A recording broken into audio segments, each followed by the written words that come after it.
Berikutnya adalah untuk pengisian transaksinya. Perhatikan di bagian transaksi ada 1, 2, 3, 4, 5, 6 modul yang dikelompokkan di sini. Kita bisa mulai dari pembelian, ya. Jadi bukan dari pendapatan, tapi dari pembelian. Dari pembelian kita bisa isikan tanggal, misalnya tanggal 5 Maret 23. Kemudian PO, nomor PO yang memang sudah ada di listnya, ini kembali belum diisi. Misalnya PO 001. Kemudian nomor urut PO. Yang dimaksud nomor urut PO ini adalah nomor cetak di sini. Ya, jadi di sini ini nomor urut PO ini. 1, 2, 3. Jadi kalau kita pilih, kemudian tidak ada nomor urutnya, maka dia tidak akan tampil di sini. Setelah PO ini kita harus asumsikan projectnya apa dulu. Kemudian kategori anggarannya tadi, dari proyek itu kategori anggarannya apa. Ya. Kemudian nama bahannya. Nama bahan, tadi kategori anggaran berkaitan dengan proyek.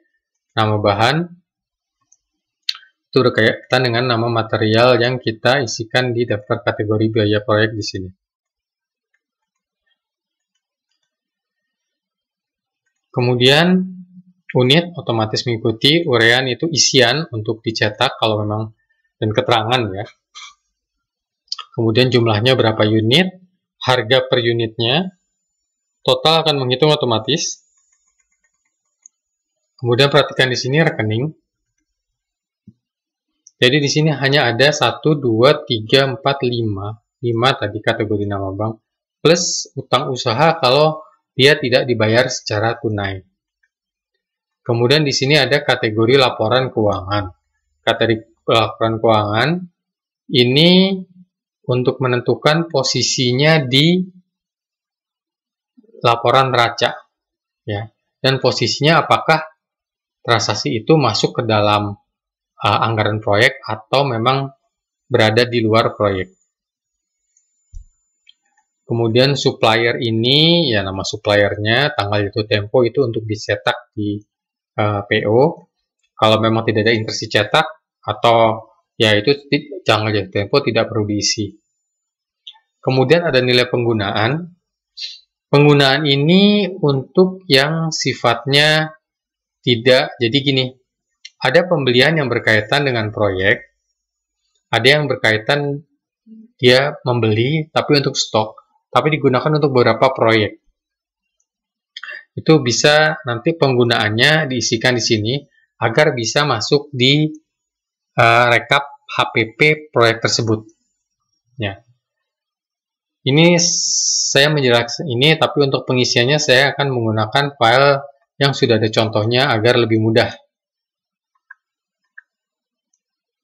Oke, ini sudah ada cukup banyak contoh di sini ya.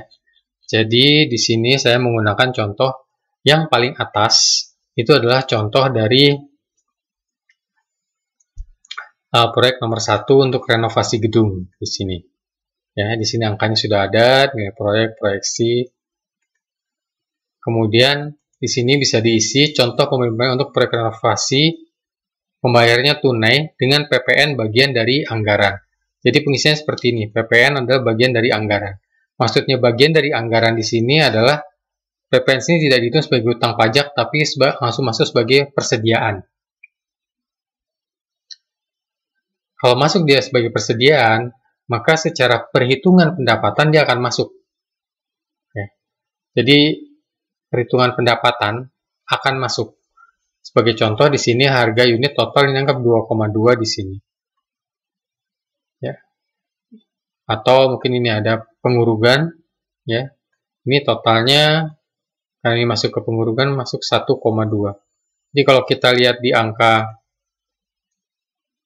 laporan proyek tertentu, misalnya ini saya proyek 1, kita pengurukan 1,2 karena PPN-nya masuk di sini. Dan memang di anggarannya masuk diasumsikan bahwa PPN itu adalah bagian dari anggaran. Tapi kalau kita ingin mengeluarkan dari anggaran, di mana anggarannya dibuat atas dasar sebelum PPN atau sebelum pajak, maka kita bisa mengisikan pada saat ada PPN, itu tulisannya bukan persediaan, tapi tulisannya adalah utang pajak. Perhatikan di sini. Ini masih bukan persediaan tapi utang pajak. Contoh, pembelian material dialokasikan ke beberapa kategori anggaran dan PPN dikeluarkan dari anggaran. Kan tidak masuk anggaran. Jadi di sini juga tidak diisi, ya perhatian. Tidak diisi nama proyeknya apa dan tidak diisi anggarannya apa di sini. Jadi murni ini adalah pajak dan tidak masuk ke anggaran. Oke, kemudian ini contoh ini dengan utang. Jadi kalau dengan utang, itu kita hanya cukup menulisnya sekali saja. Seperti ini, jadi detail. Kemudian satu kali, ini utang usaha, ini persediaan. Tapi pada saat pembayaran, itu hanya ditulis seperti ini saja. Sebagai contoh, ini paling atas nih. Tenaga kerja, 3 orang. Kemudian di sini ada lagi tenaga kerja 3 tukang. Total nilainya adalah 2 juta, ya, utang usaha. Kita tidak membagi ini menjadi 2. Jadi yang perlu diperhatikan adalah di bagian kiri di sini ditulisnya utang usaha, bagian kanan persediaan, Pak, tapi pada saat pembayaran ini ditulis utang usaha, di sini ditulisnya kas. Ya. Dan itu berlaku untuk semua. Jadi referensinya adalah PO. Jadi kalau kita lihat di sini P02, nanti kita akan melihat. Jadi kalau misalnya kita pilih di sini, misalnya tadi PO002, ini akan muncul totalnya di sini adalah 2 juta. Ya. Dan perhatikan di sini nomor urut 1 dan 2. Dan kalau kita lihat kembali ke pembelian dan pengeluaran proyek, angka 1 dan 2 ini berbeda baris. Tidak ada masalah karena referensinya adalah nomor PO dan nomor urut 1, 2. Dibalik pun, atas 2 sini 1, dia akan menyesuaikan nomor urutnya dengan angka yang kita isikan di sini. Kemudian kita bisa lihat lagi di laporan purchase order di sini, ya. PO002 nilainya 2 juta, total pembayarannya 2 juta. Ya. Karena sudah direkap berdasarkan PO-nya sendiri. Jadi tidak perlu nanti dibagi 2, dibagi 3 atau menyesuaikan misalnya di sini PO4 ada 3 baris, di sini 3 baris tidak perlu karena di sini tidak lagi perlu dibagi antara apakah itu persediaan, utang pajak, ataupun lain-lain. Jadi sudah langsung jadi satu utang usaha yang dibayarkan. Ya, tidak perlu didetailkan lagi. Itu untuk pembelian dan pengeluaran proyek untuk transaksi yang ada utangnya. Setelah itu kita masuk ke pembagian material yang dialokasikan ke beberapa kategori anggaran. Ini misalnya beli gipsum, tapi untuk dipasang di lantai 1 dan 2, tapi masih dalam satu proyek. Nah, jadi bisa ditulis seperti ini. Ya, pembagiannya. Oke, setelah itu bisa masuk ke pendapatan proyek. Ya, saya sudah tidak mengambil contoh dari aplikasi yang kosong, tapi di sini teman-teman bisa melihat contoh isian untuk aplikasi yang sudah ada isinya ini. Sini saya mengisinya berdasarkan proyeknya. Tapi secara perjalanannya teman-teman tidak harus mengisinya berdasarkan proyek, walaupun mungkin sepertinya akan lebih mudah ya. Jadi teman-teman bisa mengurutkan ini berdasarkan tanggal transaksinya. Jadi setelah 5 Januari, 6 Januari ya bisa ke 6 Februari dulu yang ini dalam pengisiannya. Tapi kalau teman-teman merasa lebih mudah untuk melihatnya dalam proyek, setelah pengisian pertama, teman-teman bisa mungkin lengkap ya. Jadi mungkin dibuat spare 10 baris atau berapa baris, jadi proyek berikutnya bisa diisikan di baris nomor 11, 12, dan seterusnya. Ya. Tapi ya, perhatikan jangan sampai ada insert atau delete atau cut atau paste. Jadi kalau memang ternyata udah di spare 10 kurang, jangan kemudian insert di 11. Karena akan merusak formula. Yang mungkin bisa dilakukan, bukan mungkin ya, yang sebaiknya dilakukan adalah ya sudah mau ngomong harus dilengkap, jadi melengkapi satu atau dua proyek yang lain untuk proyek yang sama. Karena toh yang harus diperhatikan adalah nama proyeknya. Jadi nanti di bawah sini ditulis lagi proyeknya proyek 1, nggak ada masalah, ya. Jadi tidak harus insert kalau memang ternyata baris yang di spare-nya itu kurang. Jadi tinggal dipilih saja, ya, nomor invoice dipilih berdasarkan nomor invoice-nya. Kemudian ini nama proyeknya dipilih, nama pelanggan akan otomatis muncul karena dia akan berdasarkan data yang dimasukkan di daftar proyek ini. Oke, kemudian di sini ada saya beri isi beberapa case, ya. Jadi kalau misalnya ada down payment bagaimana? Ini contohnya yang pertama adalah invoice untuk down payment. Down payment 35 juta, di sini rekeningnya ditulisnya harus sebagai utang usaha. Kemudian di sini perhatikan ada yang namanya pembayaran proyek, ada 4 pilihan, ya. Pembayaran proyek, pembayaran piutang usaha, utang pajak, dan pelunasan proyek. Tadi sudah sempat disinggung sedikit di depan, yang dimaksud dengan pelunasan proyek itu adalah untuk menandai dari bulan pembukuan transaksinya. Jadi, tadi ini kan pelunasan proyek bulan Juni. Jadi seluruh transaksi sebelumnya ini nanti akan dimasukkan ke transaksi bulan Juni semuanya. Untuk pembukuan laba ruginya agar apple to apple antara nilai transaksi proyeknya, pendapatannya dengan HPP-nya. Saya akan contohkan lagi masuk ke bulan laba rugi bulanan bulan Juni. Ya. 280 25. Ini agar apple to apple. Ya, walaupun mungkin ini bisa terdiri dari beberapa proyek karena di sini kan tidak dibagi berdasarkan proyek, ada 150, mungkin ada 50 proyek di atas, ada 50 proyek di kategori kedua dan seterusnya. Oke, tadi penulisan down payment ditulis seperti ini. Jadi dianggapnya piutang usaha. Kemudian ada pembayaran piutang usaha di sini, ya. Di sini adalah kasnya. Ya. Perhatikan cara penulisannya. Kemudian kalau misalnya setelah down payment ada pembayaran termin 1. Sama juga ada tagih ini, kemudian tagihnya terpisah, ya. Termin 1 105. Nah, ini pembayaran terminnya satunya itu dibagi 2. Ada pembayaran 90 dan 15. Dan kalau kita lihat ini kan ada nomor invoice-nya. Kalau kita lihat ke bagian invoice, nanti akan terlihat invoice 2, invoice 3, invoice 4, ya. Dan yang masuk angkanya di sini adalah yang ada piutangnya. Kalau pembayarannya cash, tunai, langsung, ya otomatis dia tidak akan muncul. Ini ada total piutangnya, total pembayarannya. Jadi kalau kita lihat di sini, tadi kan ada 2 yang muncul, ya. Yang 105 sama 35, 140 tidak muncul nih pelunasan. Karena langsung cash. Jadi tidak ada piutang usaha di sini.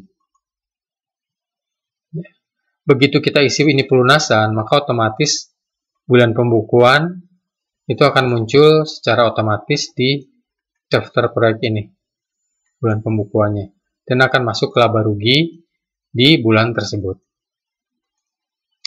Ini case-case, ya. Ini ada pembayaran piutang tahun lalu.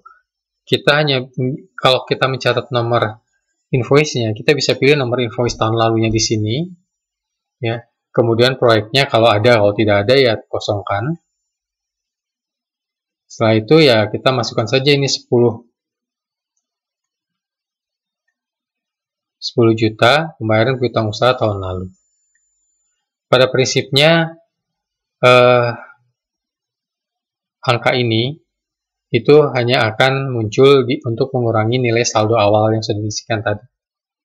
Ya, dia tidak akan masuk ke modul-modul yang lain kecuali tadi mengurangi saldo awal dan otomatis akan neraca.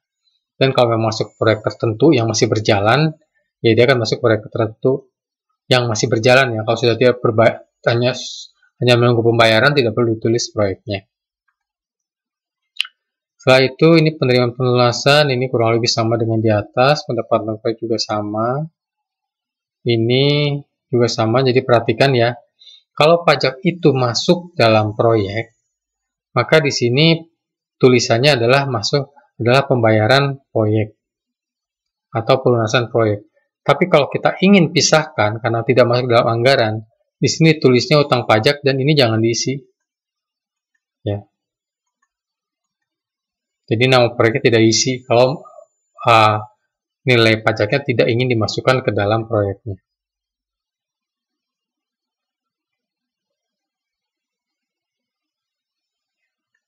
Oke, ini pembayaran pelanggan, saya kira cukup jelas ya. Kemudian ini data-data, perhatikan di sini, ini data-data yang akan muncul pada saat kita mencetak invoice.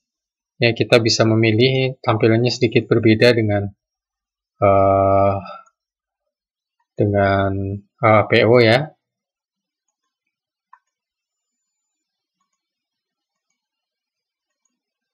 Ya, perhatikan di sini ya, sedikit berbeda tampilannya.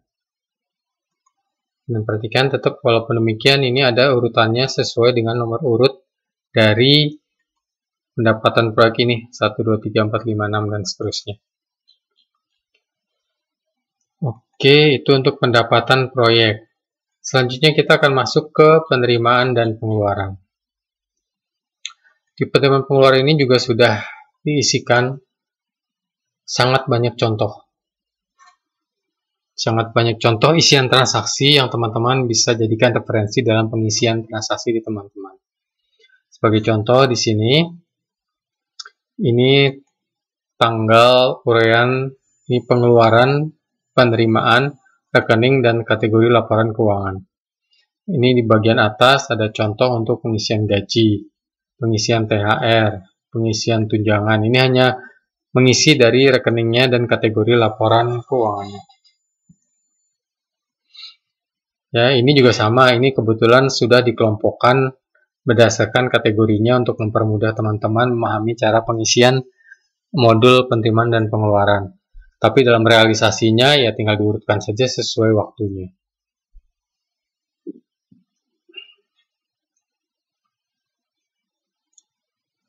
Ada beberapa contoh yang teman-teman bisa lihat di sini. Ini sebagai contoh, ini potongan. Potongan gaji, ini adalah pengeluaran, tapi jatuhnya adalah dimasukkan ke bagian penerimaan.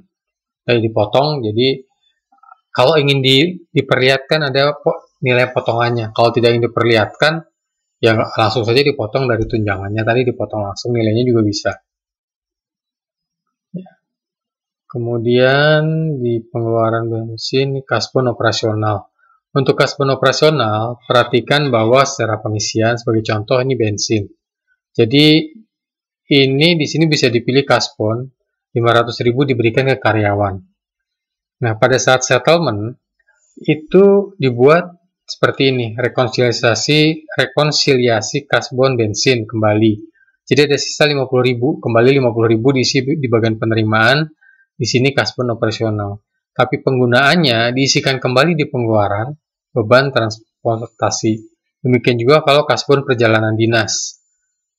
Uang dikasihkan, apakah itu bentuknya transfer atau cash ke karyawan.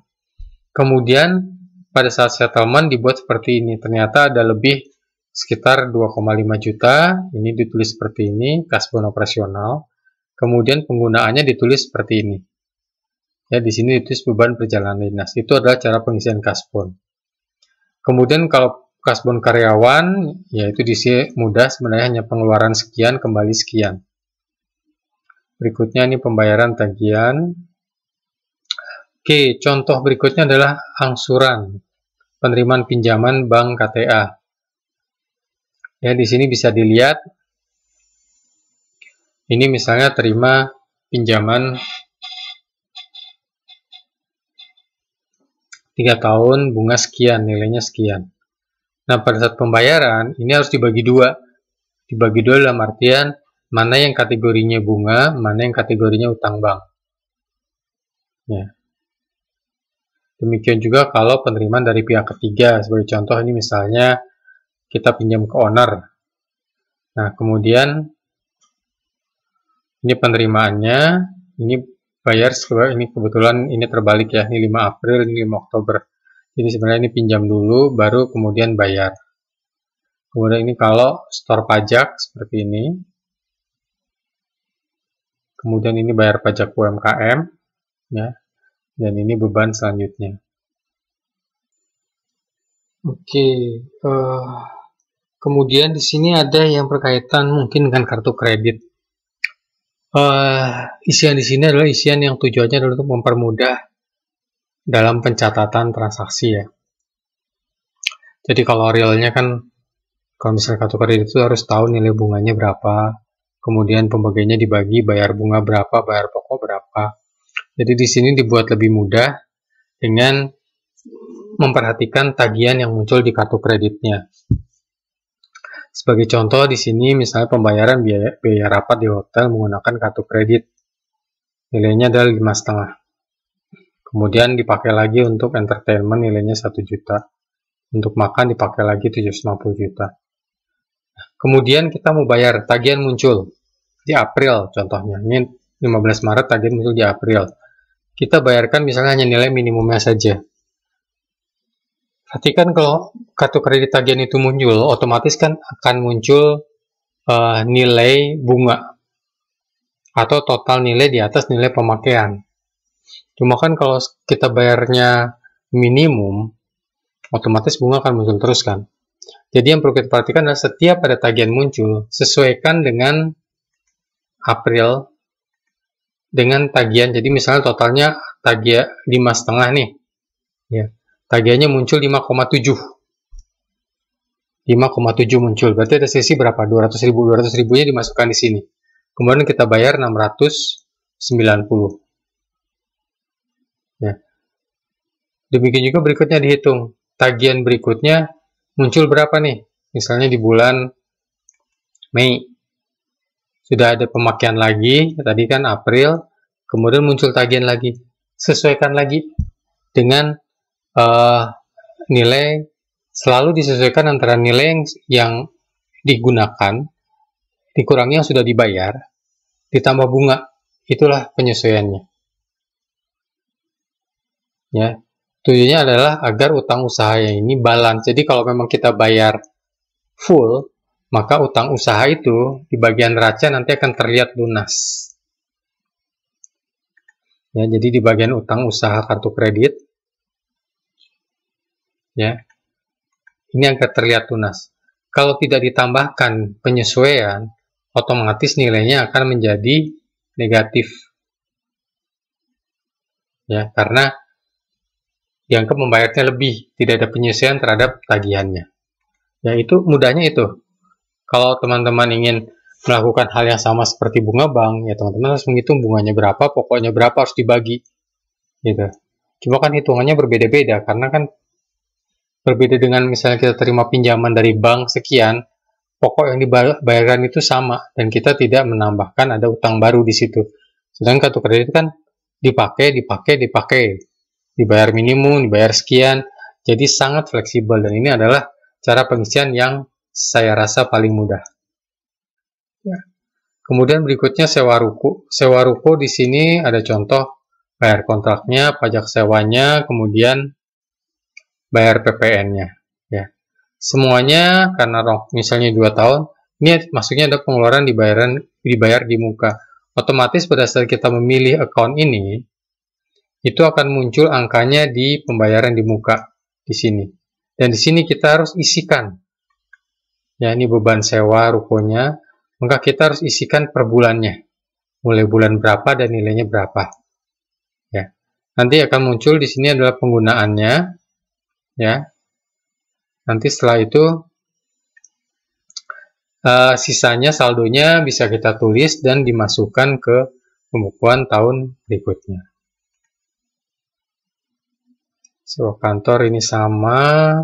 Ini pembelian aset dengan cicilan 0% ya, perhatikan. Ini sudah ada contohnya, teman-teman tinggal mengikuti saja. Dan satu hal, tadi kalau yang namanya aset, itu jangan lupa dimasukkan tandanya. Perhatikan di sini ada yang warnanya merah. Jadi kita harus memilih, pada saat kita membeli aset, membeli atau menjual, ini aset kodenya berapa. AS002 karena, diisikan 2, karena kita harus lihat tadi daftar aset. Itu kosong mulai nomor 2, nomor 1 sudah terisi. Jadi kita pilih nomor 2. Nomor 2 itu nanti kalau kita lihat di penyusutan, dia akan muncul di sini. Kalau kita pilih 3, dia akan muncul di sini. Dan ini harus muncul karena perhitungan penyusutan adalah berdasarkan data yang muncul di sini. Ya, ini contoh aset untuk beli AC. Kemudian ini pembelian mobil dengan cicilan. Ini sudah ada contohnya. Teman-teman tinggal mengikuti saja. Ya, tinggal disesuaikan terhadap pemilihan rekening dan kategori laporan keuangannya di sini. Store modal, pengambilan keuntungan. Perhatikan di sini kalau keuntungan adalah laba ditahan. Apakah itu bulanan ataukah itu tahunan? Bisa tulis di sini laba ditahannya, utang pajak tahun sebelumnya. Oke. Contohnya saya kira cukup lengkap ya. Kalau ada case-case yang teman-teman ingin tanyakan dan belum ada di sini, teman-teman bisa coba menanyakan via WhatsApp. Nanti kita akan lihat kemungkinannya apakah bisa dimasukkan di sini atau harus disesuaikan dengan modul ini cara pengisiannya sehingga bisa masuk ke laporan keuangan secara benar. Itu untuk penerimaan dan pengeluaran. Kemudian berikutnya adalah mutasi rekening. Yang dimaksud mutasi rekening ini bukan rekap rekening ya. Seperti kalau kita mau cetak mutasi di bank, bukan itu. Mutasi rekening di sini adalah perpindahan dana antar rekening internal perusahaan. Jadi sebagai contoh ini pindahin dana dari BCA ke Bank Mandiri jumlahnya 3 juta. Ya, dan cukup ditulis sekali. Nggak perlu kemudian di bawah ditulis lagi Mandiri ke BCA 3 juta, nggak perlu. Cukup sekali salah satu saja. Ya, dari mana ke mana. Ya, ini hanya untuk menyeimbangkan nilai tabungan sehingga muncul di neracanya sesuai di laporan saldo banknya. Setelah itu ada penyusutan, tadi seperti sudah disampaikan, ya, bahwa ini muncul berdasarkan kode yang kita isikan. Kalau pembelian di tahun ini, dia akan muncul seperti ini. Ya, perhatikan ini kan semua transaksi yang terjadi di tahun ini. Yang paling atas adalah transaksi tahun sebelumnya. Dan kalau kita ingin mengisikan masa manfaat, kita bisa mengisinya di sini. Default dari masa manfaat dan nilai buku adalah 8 tahun dan 0. Jadi kalau kita mau merubah, kita bisa isikan di sini 4, dan misalnya nilai bukunya anggap setelah 4 tahun nilainya menjadi 5 juta misalnya. Otomatis semua angka penyusunannya akan menyesuaikan. Dan kalau kita lihat di laporan neraca bulanan, ini juga sama, semua akan menyesuaikan.